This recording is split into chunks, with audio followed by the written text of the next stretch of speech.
Mujer y Sociedad presenta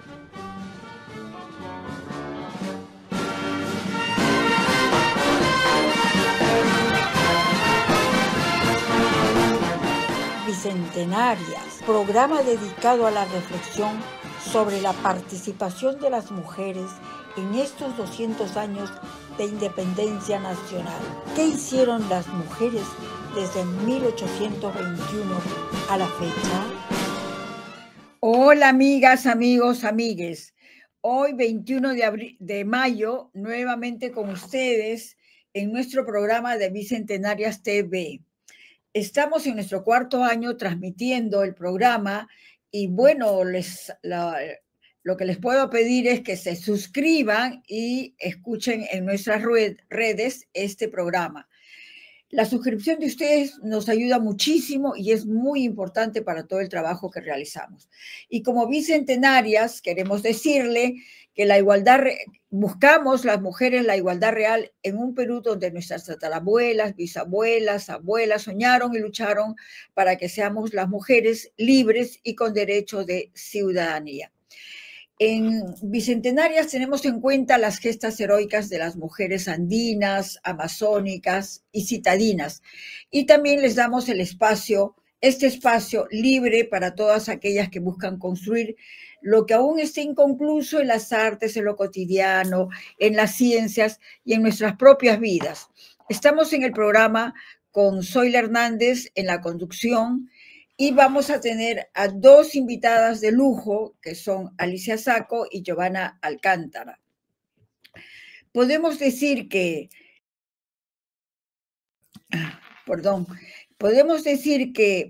Alicia Sacco originalmente es artista, es una mujer de teatro, pero se ha dedicado también a escribir y analizar textos literarios, textos de arte, de formación, y nos presenta muchas interrogantes como el tema de Inga y Mandinga.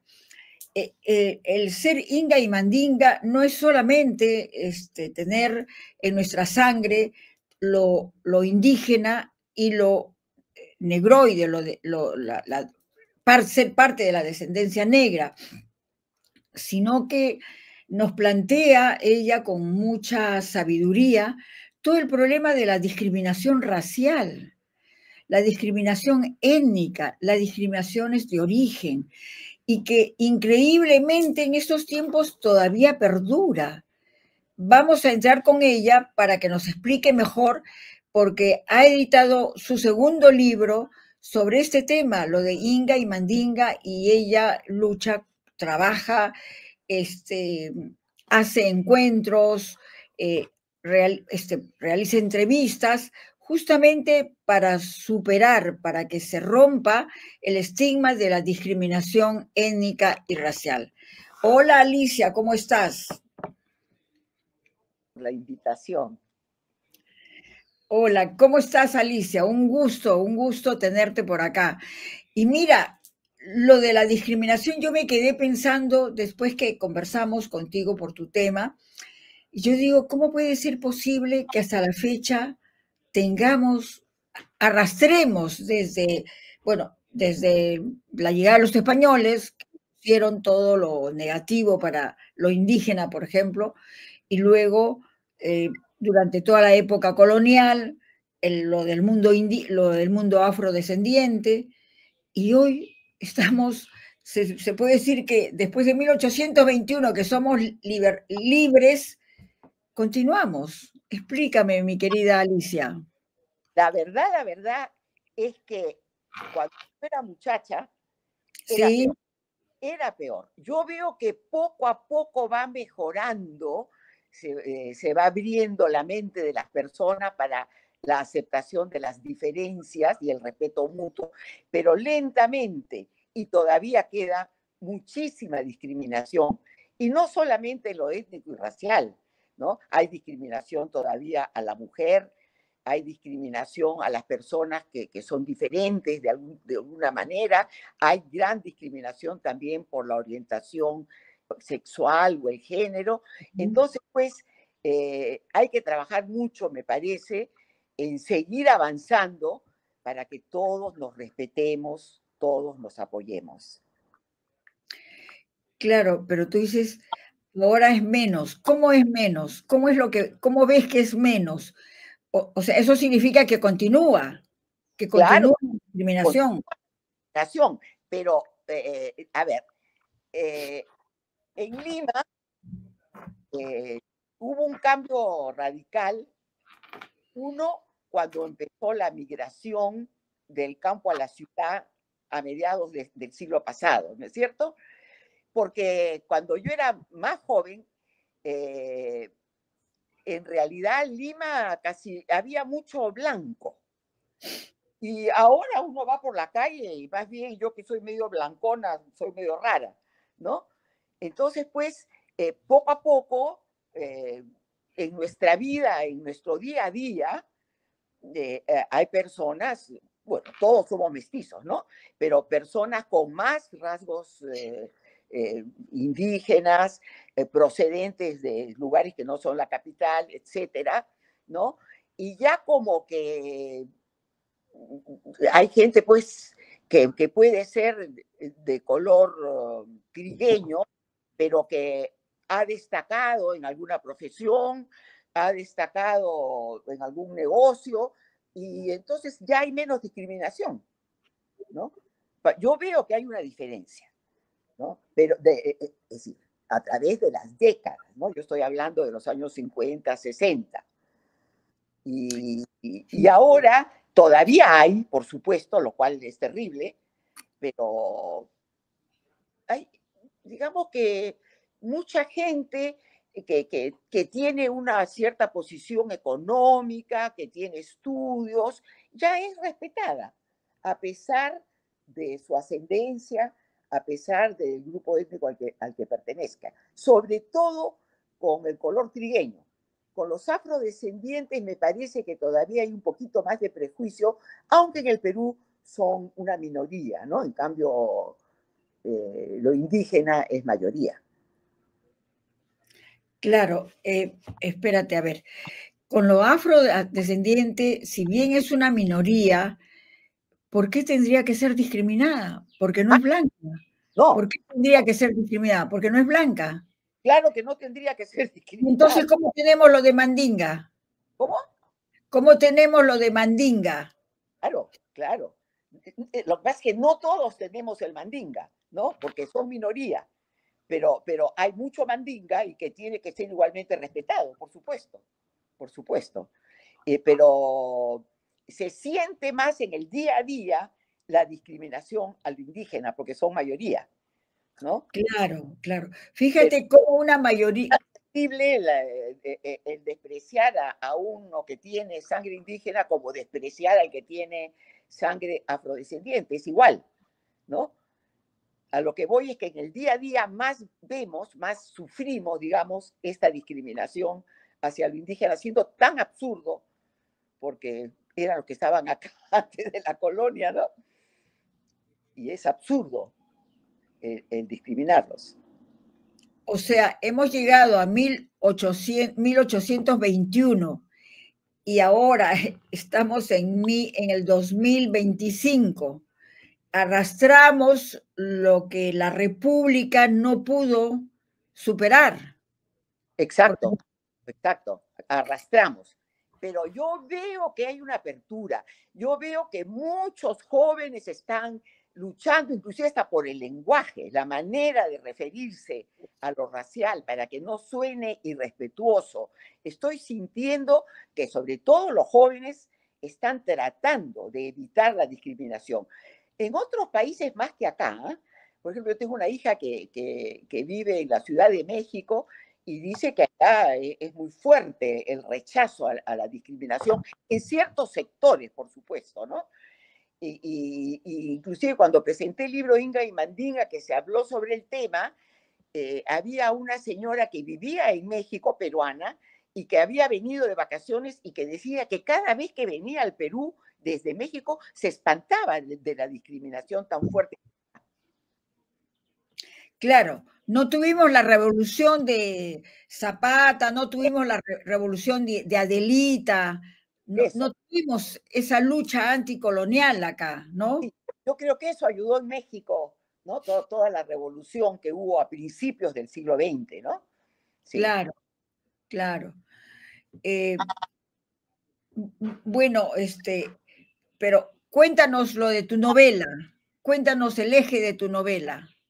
Ya, bueno, no es un tema que yo haya investigado a fondo, el tema de Ya, la cuestión étnica y racial, pero digamos, mi primera novela sí, fue con muchos elementos autobiográficos, porque era el problema de la mujer de clase media, como soy yo, ¿no? Y claro. toda la discriminación que teníamos en la segunda mitad del siglo XX, ¿no? Ujú, Y la lucha de la mujer por poder respirar, estudiar, trabajar con más libertad, con menos ataduras. Esa fue mi ujú. primera novela. Entonces, ahí, bueno, investigué algo, pero me basé mucho en lo que había o vivido o visto en mi época, en mis distintas épocas, ¿no? Y cuando enfrenté la segunda novela, dije, quiero que sea algo que no esté tan ligado a mí, ¿no? Entonces investigué un poco sobre el tema este que estamos conversando de la discriminación étnico-racial y, y para que poder plantearlo, inventé un personaje que es la narradora. Es una periodista muy joven que se ha especializado en temas de discriminación, no solamente la étnico-racial, sino todo tipo de discriminación, y escribe crónicas en un periódico sobre ese tema, ¿no? Y pongo yo, por ejemplo, para comenzar, la crónica de algo que sucedió en Lima hace muchos años, de la discriminación a un puneño que en Lima quería entrar a una discoteca y no lo querían dejar entrar, ¿no? Entonces hago una crónica escrita supuestamente por esta periodista para entrar a ese tema. Y ella cuenta que se ha interesado en especializarse en ello porque en su familia han sufrido mucho porque en el interior de la misma se despreciaban los unos a los otros por dos razones, por diferencias étnico-raciales, blancos, más mestizos por lo indígena o también con sangre afrodescendiente, y que se había sufrido mucho en su familia por eso, ¿no? Y que esa es la razón por la que va a plantear esta novela basándose en lo que ella recuerda de su familia, lo que le han contado, lo que ha visto, lo que ha escrito en su diario, ¿no? Y va contando el problema de distintas personas de su familia y lo que le sucedía. No solamente basado en este problema étnico-racial, también hay tragedias que pasan en la familia por problemas personales, gente ambiciosa a veces, gente sin escrúpulos a veces, ¿no? Entonces, pero siempre dice que a ella lo que más le mueve es procurar desentrañar qué pasó en su familia con esos desprecios de los unos a los otros y cómo se podría solucionar. Y por eso escribe sobre ello y tiene un primito que también está estudiando comunicaciones y quieren después tener pues, un programa en la televisión, en fin, ¿no? Para seguir luchando al respecto. Entonces, es la mirada de una joven periodista que por lo tanto es un poco ratón de biblioteca, ¿no? Y que lee mucho y que cita a Basadre o cita estudios al respecto, ¿no? Para entender y desentrañar esa problemática que ella quiere combatir. Ese es el centro de la novela. Bueno, tu novela sigue en pie. Lo de Inga y Mandinga es el título nada más, porque fíjate, pasado el tiempo, en las universidades, cuando son universidades nacionales, toda la población es más o menos pareja. Son mestizos, son hijos de blancos, pero amestizados, ¿no? Los blancos, blancos en el sentido estricto de cómo se conoce a la población económicamente de alto nivel, no van a las escuelas públicas, a las universidades públicas, ni a los colegios públicos, ¿no? Entonces, es el mestizo que asiste a las universidades públicas y a las universidades y a los colegios públicos también. Y Claro, los que van, sí, entonces la discriminación, lo que te quiero decir que en el momento presente también hay discriminación, porque mira, ¿tú cuántos médicos negros conoces? no, pues con los afrodescendientes. ¿Cuántos profesionales médicos, cuántos profesionales negros han subido al ejecutivo, al gobierno ejecutivo, del tiempo en que tú estás a la fecha? Pero sí en San Marcos he visto reuniones de profesores y hay afrodescendientes entre los profesores, Sí, ¿no? sí, sí ahora hay, sí hay, ahora. Y te voy Ahora, a decir que, sí, te voy a decir que en estos momentos hay como 10 asociaciones de mujeres negras y un porcentaje interesante de mujeres negras ahora son especialistas, son abogadas, por ejemplo, ¿no? Son abogadas, son expertas en música. Bueno, tienes a Nicomedes de Santa Cruz y también tienes a la hermana de Santa Cruz, que y es una Octavio, mujer experta en literatura, en arte y todo lo demás, ¿no? Lo que pasa es que al Estado le ha costado asumirlos culturalmente porque eran tan brillantes que era imposible negarlos, era imposible no sentir su existencia, ¿no? Entonces el Estado ha tenido que asumir como política pública que todos somos iguales, aunque en la educación nacional y en la educación privada no nos han enseñado completamente eso, ¿no? no, pues, Y tu pero ahora uno narrativa pasa sigue por ejemplo, pendiente.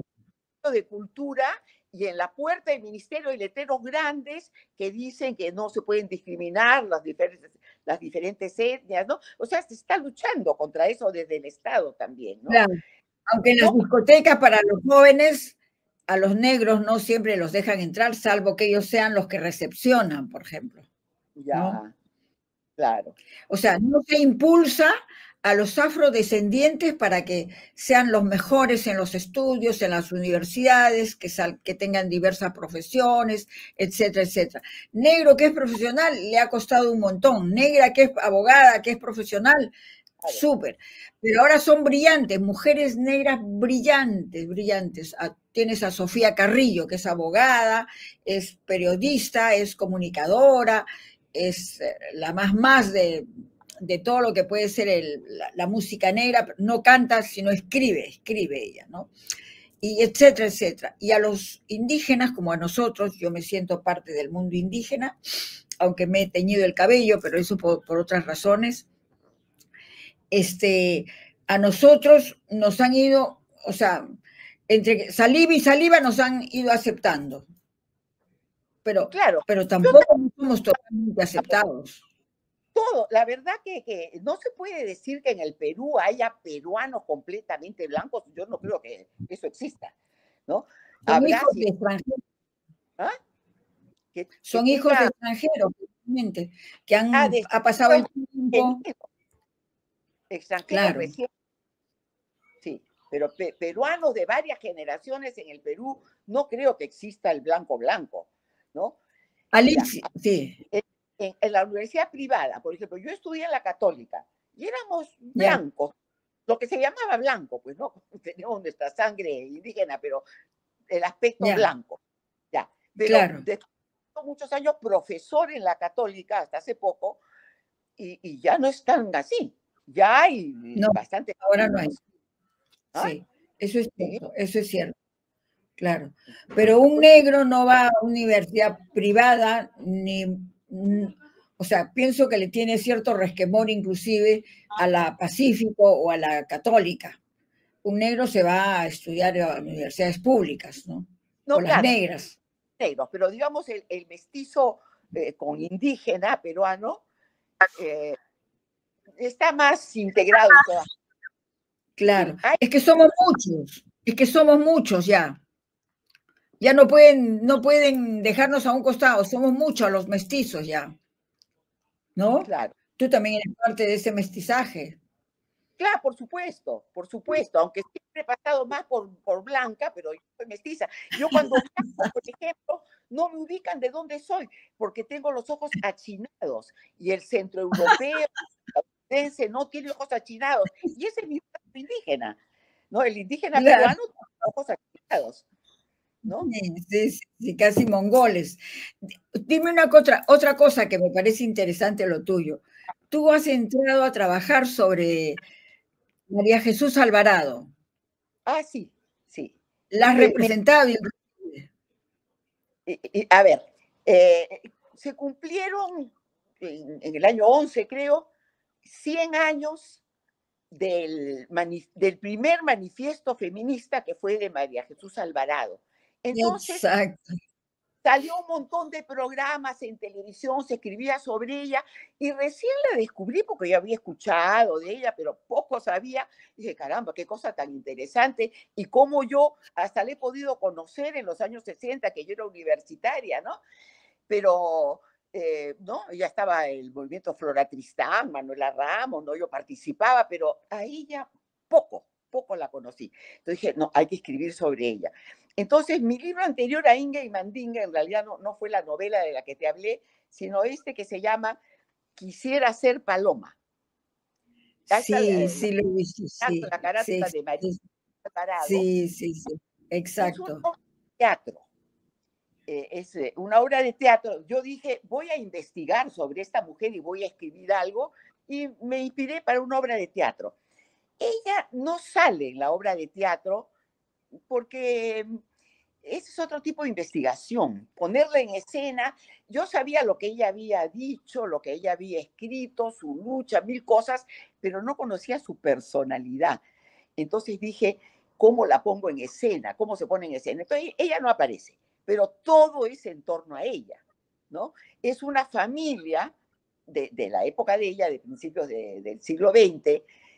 He inventado que son parientes de María Jesús Alvarado y por supuesto los padres en esa familia la odian por sus ideas, los hermanos mayores igual, pero la hija menor quiere seguir sus principios y ahí está el conflicto con su familia, ¿no?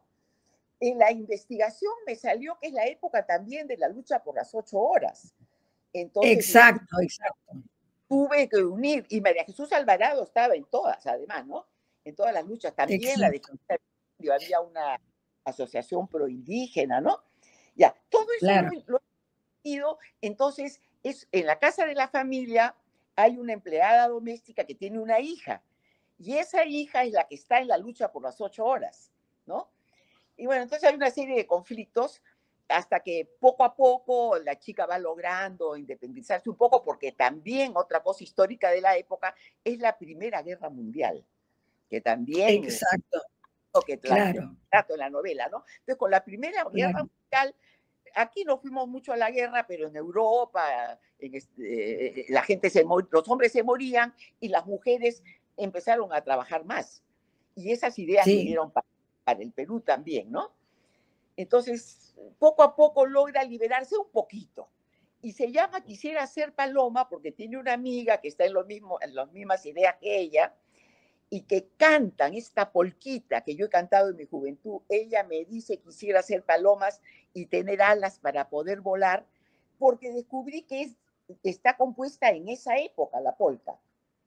Entonces, Ah, aparece la polca con la letra, solo esta parte, ¿no? Porque después es una historia más de amor, pero el quisiera ser claro. paloma, tener alas para poder volar, la cantaban estas chicas como síntoma de que querían ellas tener independencia, ¿no? Entonces, esa fue Ujú. mi aproximación a María Jesús Alvarado.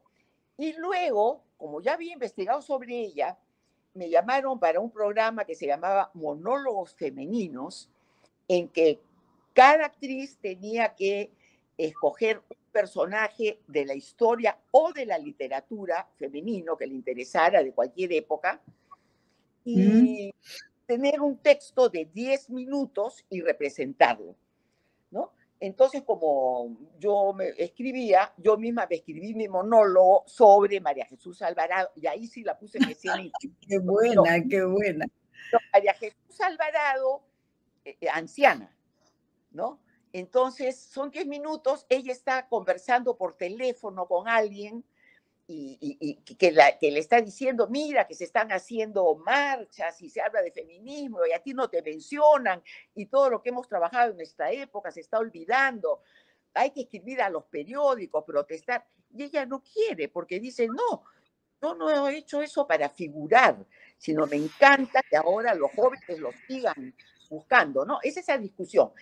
Pero cuando termina de discutir con la amiga, se pone a recordar.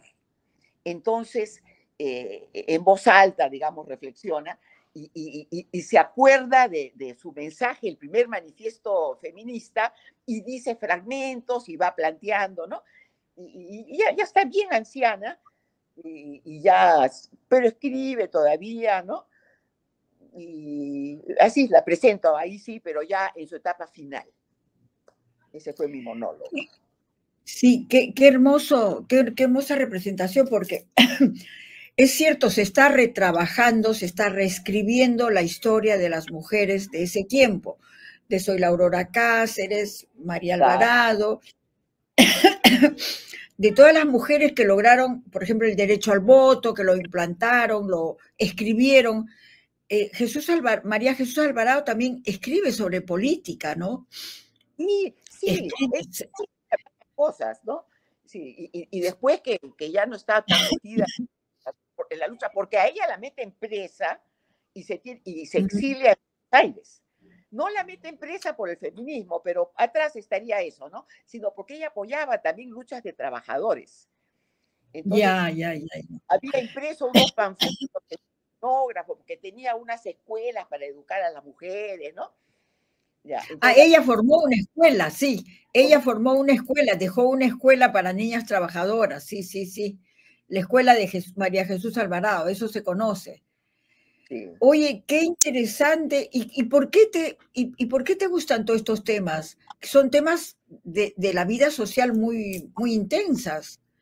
Porque a mí siempre me ha interesado, tanto en el teatro como en la literatura, tomar problemas y denunciarlos, ¿no? Que es la primera manera de luchar contra ellos, que se hable, que se conozca, que se discuta, ¿no? Ya.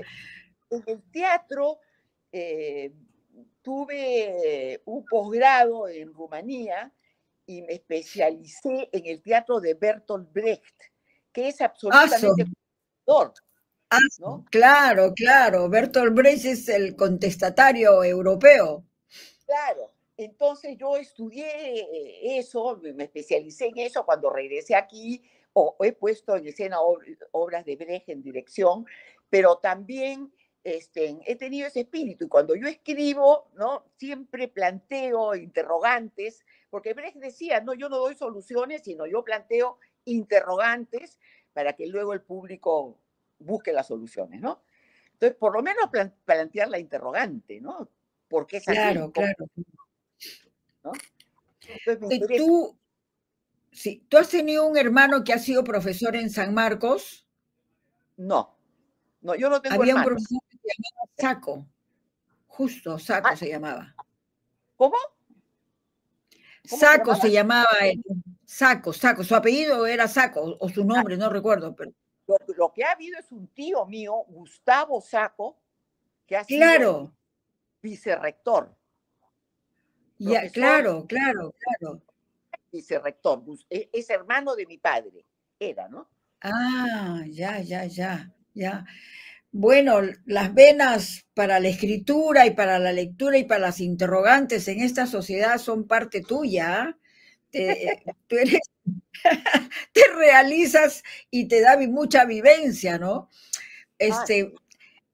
Sí, Alicia, un gustazo y estoy contentísima de conocerte. Espero que tengamos oportunidad de hacer más diálogos porque este tema está pendiente. O sea, por ejemplo, el movimiento feminista, ¿qué respuestas le da a la situación actual? 1, 2, ¿cuándo va a terminar la discriminación de los puneños, de los ayacuchanos, de los cusqueños, de los huancavelicanos? ¿Cuándo va a terminar, no? ¿Cuándo va a terminar las propuestas, las innovaciones que plantean los de Chincha, los chinchanos, ¿no? O sea, los grupos étnicos que no se dicen afroperuanos, antes se decían ahora se dicen afrodescendientes. Y le digo, ¿por qué? Porque mi patria original es África. Yo me quedé admirada cuando me dijeron eso. Ahora dicen todas las organizaciones negras, especialmente mujeres a quienes he conversado con ellas, dicen, nosotros descendemos de África y vivimos en Perú, somos afrodescendientes. Ya. Buena ubicación, buena ubicación. Además, el África va a comenzar a desarrollarse porque los chinos están haciendo un tren veloz en todos los países del África. O sea, es un nuevo continente que comienza, bueno, va a comenzar a desarrollarse económicamente, sobre todo, ¿no? Entra el tren, hay comercio, ¿no? Las rutas comerciales comienzan a moverse, la economía comienza a moverse. Claro. Bueno, muchísimas gracias. Hasta otra oportunidad y felicitaciones por todo lo que tú haces. Ay, muchas gracias y por todo lo que ustedes hacen, ¿no? Para que la Te gente... seguimos. ¿Ah? Nosotros lo único que hacemos es seguirte. Bueno, muchísimas gracias por la entrevista y Listo. ya nos vamos a conversar en privado, tal vez un día nos tomaremos un Sí, cafecito. también. Sí, Alicia, un gustazo. Chaucito. Chaucito.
Y queremos agradecerle bastante por la participación que Alicia Sacco ha tenido con nosotras y nos ha dado la información de un tema que en el presente, por ejemplo, yo pienso que las universidades, la academia, las diferentes instituciones que trabajan por los derechos humanos, que trabajan por ciudadanía, debíamos reflexionar y tomar estrategias para superar esta situación, porque la discriminación por raza, por concepción cultural, por etnia, no es un tema tan ligero, es un tema que nosotros lo hemos vivido intensamente cuando han habido las movilizaciones acá en Lima. Hemos visto cómo se ha maltratado especialmente a las mujeres puneñas, a las mujeres migrantes, a todas las que han marchado, ¿no? Y sin embargo, cuando se hacen movilizaciones en Lima, las de Lima, hombres y mujeres de Lima, no pasa eso, ¿no? Indudablemente hay una que otra consecuencia negativa, pero no es masivo como ha sucedido con las muertes de más de 47 personas, más las discriminaciones de los estudiantes, de la población que ha venido a protestar, a exigir más democracia, más derechos o que atiendan sus demandas acá en Lima al Ejecutivo. Y el Ejecutivo simplemente lo que ha hecho es tirar balazos, bombas, a ver si hubiera, yo me interrogo, ¿no? A ver si esa misma movilización que se hace en Miraflores o en San Isidro, a ver si le hubieran tirado bombas a la gente, a ver si los hubieran puesto, ¿no? Militares dispuestos a desaparecerlos como lo han hecho en Puno, en Cusco, en Andahuaylas, en Ayacucho, ¿no? Y que hasta ahora no se resuelve. ¿Cuánto tiempo está pasando? Y no se resuelve. Y no se resuelve porque aparentemente, ya lo han dicho las ayacuchanas hace poco, en esta semana creo, han dicho que han venido a Lima hablar con los jueces pertinentes para ver cómo se resuelve el caso de sus muertos. Y sin embargo, no les dan audiencia, han cambiado al procurador, han cambiado al abogado, han cambiado, perdón, al juez, etcétera, etcétera, y eso va pasando, ¿no? Y realmente no es correcto. Todos somos ciudadanos, todos somos peruanos, todos estamos en esta patria y nos merecemos respeto. Y además amamos la democracia, porque la democracia es la que nos da posibilidades de ciudadanía, en el sentido de que tenemos voz y voto, que tenemos derechos a exigir, que tenemos deberes para cumplir también, pero que se nos respete, o sea, que se respete al ciudadano que vive en la nación, que vive en este país, no sé si habrá nación, pero en este país, ¿no? Estamos en este territorio, hay un gobierno, el gobierno organiza, da satisfacciones a la población, así como le exige trabajo para pagar los tributos, igualmente debe haber respeto a toda la ciudadanía, a hombres y mujeres, a los plateados y los no plateados, a niños, adolescentes, etcétera, etcétera. Muchas gracias por haber participado en este evento y será hasta la próxima, hasta el próximo miércoles, donde vamos a procurar que esta situación sea superada. Agradecemos también al equipo que apoya Bicentenarias y a todos los colaboradores que nos apoyan también con investigaciones, datos, informaciones, fotografías, etc. Será hasta la próxima. Gracias. Hasta luego. Y suscríbete a nuestros canales, a YouTube, Facebook y otros. Gracias.